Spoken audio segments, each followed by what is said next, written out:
ఎందుకని? అసౌ యో వసర్పతి నీలగ్రీవో విలోహిత ఉతైనం గోపా అదృశన్నదృశన్నుదహార్య నీలగ్రీవో విలోహిత. ఏ సూర్యుడు ఆకాశంలో ఉన్నాడో, నేల మీద శంకరుడు ఉన్నాడో, ఆ సూర్యునికి ఈ శంకరునికి భేదం లేదు అని తెలియజేస్తుంది రుద్రంలోని నమక మంత్రం. సూర్యుడిని ఎలా అయితే తేరిపార చూస్తే పైకి ఎర్రగా కనిపిస్తాడో, ఇంకాస్త లోపలికి చూస్తే నీలిరంగు బిళ్ళ కనిపిస్తూ ఉంటుందో, అలాగే నేల మీది శంకరుడు కూడా కనిపిస్తాడు. నీలగ్రీవో విలోహిత. నీలగ్రీవ, గ్రీవము అంటే కంఠం, నీల అదిగో ఆ విధమైనటువంటి రంగుతో విషాన్ని స్వీకరించినటువంటి కారణంగా కనిపిస్తోంది మనకి.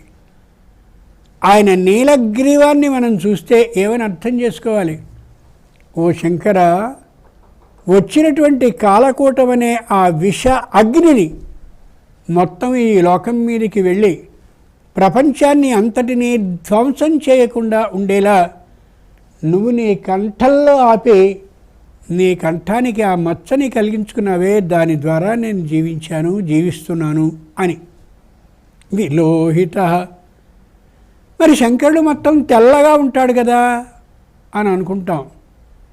భస్మోద్ధూలిత సర్వాంగ. ఆ శంకరుని యొక్క నిజమైనటువంటి రూపం ఎరుపు అయితే, ఆ ఎరుపు అనేటటువంటి అభిప్రాయం లోకంలో ఎవ్వరికీ కనిపించకుండా ఉండేలా ఉళ్ళంతా కూడా భస్మాన్ని అలా పుసుకుని ఈయన తెల్లని రంగు శరీర ఛాయ కలిగిన వాడే అని అనిపించేలా చేస్తాడు.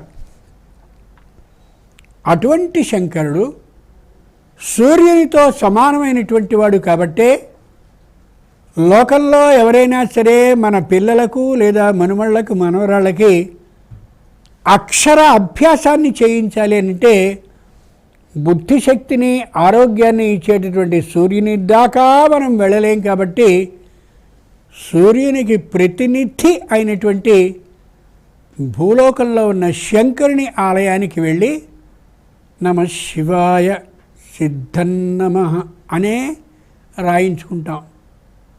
బాగా ఆలోచించాలి. ఆకాశంలో సూర్యునికి సరైనటువంటి ప్రతినిధి ఇదిగో ఈ శంకరుడు మాత్రమే. ఎక్కడైనా వర్షం కావాలి అంటే వర్షాన్ని ఇచ్చేటటువంటి మహానుభావుడు సూర్యుడు. అక్కడ ఆదిత్యాజ్జాయతే వృష్టి. అక్కడికి వెళ్ళి సూర్యుని దగ్గరికి వెళ్ళి మాకు వర్షం కావాలనే దరఖాస్తుని ఇయ్యలేం. కాబట్టి నేల మీద సూర్యుని ప్రతినిధిగా ఉన్నటువంటి శంకరుడు ఎవరైతే ఉన్నారో ఆయన ఆలయంలో 1008 కడవలతో అమోఘమైనటువంటి జలంతో శంకరునికి అభిషేకాన్ని చేసి అయా వర్షాన్ని కురిపించు అని ఈయన ద్వారా ఆయనకి ఆ విషయాన్ని తెలియచేసుకుంటూ ఉంటాం. అంచేత బుద్ధినిచ్చేవాడు, సూర్యునిలాగా ఆరోగ్యాన్ని ఇచ్చేవాడు, అమోఘమైనటువంటి ఆధ్యాత్మిక జ్ఞానాన్ని ప్రసాదించేవాడు నేల మీద ఉన్న శంకరుడు. ఆయన ద్వారా అపస్మారక విధానాన్ని తొలగించుకునే విధానం ఇదేని తెలియజేస్తూ అపస్మారుడనే పేరు కలిగిన రాక్షసుణ్ణి కాలితో తొక్కినట్టుగా తన నృత్య భంగిమలో సూచిస్తూ కనిపిస్తాడు నటరాజస్వామి.